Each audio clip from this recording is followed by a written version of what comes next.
नमस्कार दोस्तों, मैं सरोज पांडे।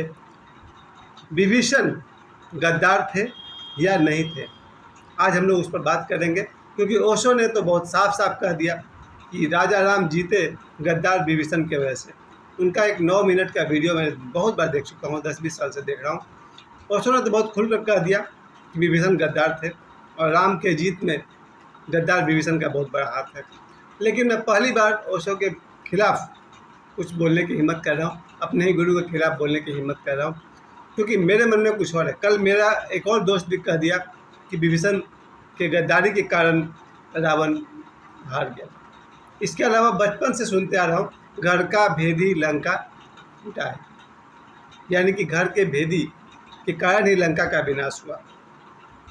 राजा विभीषण पर मेरे जो विचार हैं वो बिल्कुल, अगर आप लोग समय दें तो मैं आपको बता सकता हूँ कि राजा विभीषण कहाँ गलत थे। अगर रावण वाकई शुरू से अंत तक महात्मा ही महात्मा थे तो फिर लंका का विनाश होने का कोई कारण ही नहीं है। अगर राजा रावण भी भगवान राम की तरह धर्मात्मा ही धर्मात्मा थे तो फिर लंका का विनाश होने का कोई कारण ही नहीं है। भगवान राम के आदर्शों को देखिए और दूसरी तरफ आप रावण को देखिए।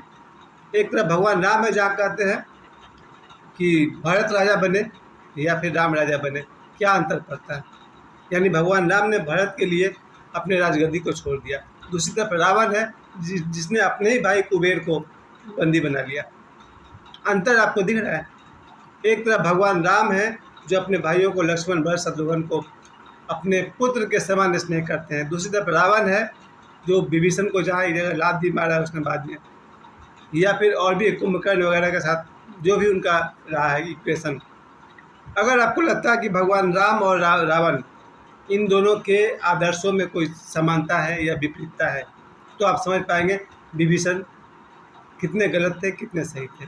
आज सोमवार है, इसलिए हमने सोचा कि सबसे पहले तो मैं रावण को आदरपूर्वक धन्यवाद देता हूं, क्योंकि झारखंड का जो बाबा धाम है, बैद्यनाथ धाम है, उस मंदिर के पूरे स्थापना में रावण का ही हाथ है। बहुत ही फेमस बात है, बहुत ही प्रसिद्ध बात है कि जो बाबा धाम है बैद्यनाथ धाम झारखंड में, उसका जो शिवलिंग है वो रावण के द्वारा स्थापित है। उसकी कहानी तो सभी जानते हैं कि रावण कैलाश पर्वत को उठा कर ले जाना चाहता था लंका, लेकिन वो शिवलिंग को ही ला रहा था, जो कि झारखंड में कथावश वहाँ रखना पड़ गया। और आज हम सब सावन के पूरे महीने में लोग जसीडीह जाते हैं, मैं भी जाता हूँ, 3 बार 4 बार तो हम भी गए होंगे। और सालों भर, पूरे वर्ष भर श्रद्धालु वहाँ जाते हैं और बैद्यनाथ धाम में पूजा पाठ करते हैं। इसके पीछे रावण का बहुत बड़ा हाथ है और मैं इस विशेष बात के लिए रावण का बहुत बहुत धन्यवाद करता हूँ, उनको प्रणाम करता हूँ। रावण के व्यक्तित्व को समझिए और विभीषण के व्यक्तित्व को समझिए।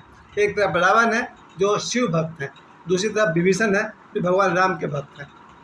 अब समझिए बात को, मैं जब कह रहा हूँ कि क्या विभीषण गद्दार थे, घर का भेदी थे, क्या विभीषण के कारण रावण का विनाश हुआ या रावण की अपनी ही गलत निर्णय के कारण उनका विनाश हुआ। क्योंकि जो हनुमान जी भगवान राम का साथ दे सकते थे, अगर रावण सही होते तो हनुमान जी रावण का भी साथ दे सकते थे। क्योंकि असली सवाल यही था कि हनुमान जी हो या विभीषण हो, उन्होंने सत्य का साथ दिया, धर्म का साथ दिया।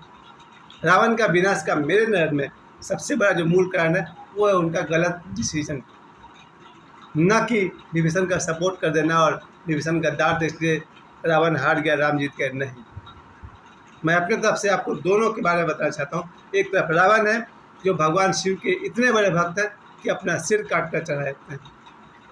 अब रामायण को लेकर के इतनी सारी किताबें हैं, वाल्मीकि रामायण है, तुलसीदास जी के रामायण है, आनंद रामायण है। 3 रामायण तो मेरे पास है, वाल्मीकि रामायण है, श्री रामचरितमानस है, आनंद रामायण है और न जाने कितने सारे कम्ब रामायण है। बहुत सारे 15-20 तरह का रामायण है, सब में थोड़ा थोड़ा अंतर भी है। यहाँ तक कि तुलसी रामायण में और वाल्मीकि के रामायण में बहुत ही बड़ा डिफरेंस है।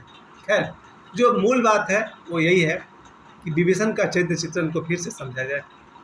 रावण भगवान शिव के पुजारी है, सही बात है, शक्ति का उन्होंने उपासना किया था, सही बात है। वास्तव में उन्हें भगवान शिव से शक्ति चाहिए थी और शक्ति तो उन्हें मिली, लेकिन कहीं ना कहीं मुझे लगता है। और दूसरी तरफ भगवान राम भी शिव के भक्त हैं, पर क्या दोनों की भक्ति एक जैसी है? भगवान शिव की भक्ति भगवान राम ने भी किया है, भगवान शिव की भक्ति रावण ने भी किया है, पर क्या दोनों की भक्ति एक समान थी? और अगर एक समान थी या नहीं थी, भगवान शिव की कृपा तो दोनों पर एक समान थी। फर्क पड़ता है आदमी के अपने अपने डिसीजन पर। जहाँ भगवान राम का अपना डिसीजन चलता है, जो शूर्पणखा का जहाँ दृश्य आता है, शूर्पणखा के नाक काटने का दृश्य आता है, वहाँ सीधी सी बात है कि भगवान राम पहले से ही विवाहित है। उनकी पत्नी पर जब शूर्पणखा ने हमला किया था तब लक्ष्मण ने नाक काटे थे, क्योंकि कोई भी पति अपने पत्नी की रक्षा करेंगे। दूसरी तरफ जब इस बात को लेकर के वहाँ पहुँचती है शूर्पणखा अपने भाई के पास, वो गलत ढंग से रावण को इंटरप्रेट करती है, बताती है कि उसकी पत्नी बहुत सुंदर है, वो तो तुम्हारे महलों में होनी चाहिए। अपने भाई को इतना उकसा दिया कि उसने कहा कि सीता का हरण करके महल में लाओ।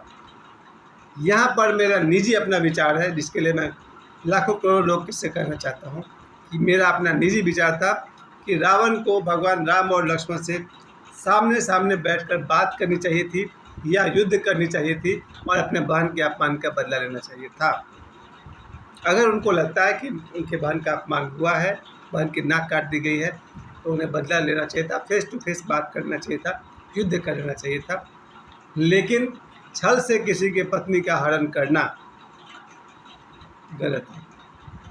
उन्होंने जो सीता माता का छल से हरण किया है, ये उनका गलत डिसीजन है और यही कारण बना है रावण के विनाश का, न कि विभीषण की गद्दारी। और अंतिम यहाँ पर जब हनुमान जी जब लंका में प्रवेश करते हैं तो वहाँ पर देखते हैं कि पूरे नगर में विभीषण के घर पर राम नाम अंकित गिरा, शोभा बढ़ने जाई, है ना, चौपाई। वहाँ हनुमान जी देखते हैं कि हाँ भाई तुलसी का पौधा भी है, राम नाम का उच्चारण करते हुए सुबह विभीषण जगते हैं। एक साधु स्वभाव का आदमी मिलते हैं हनुमान जी को, और ठीक है, वहाँ से हनुमान जी अशोक वाटिका पर पहुँचते हैं। फिर युद्ध का सीन आता है और वहाँ युद्ध के समय में विभीषण कहते हैं, अपने भाई रावण को समझाने जाते हैं कि उनकी पत्नी को वापस कर दीजिए। नैतिक बात यही है कि किसी की पत्नी का हरण नहीं करना चाहिए, सीधी सी बात है।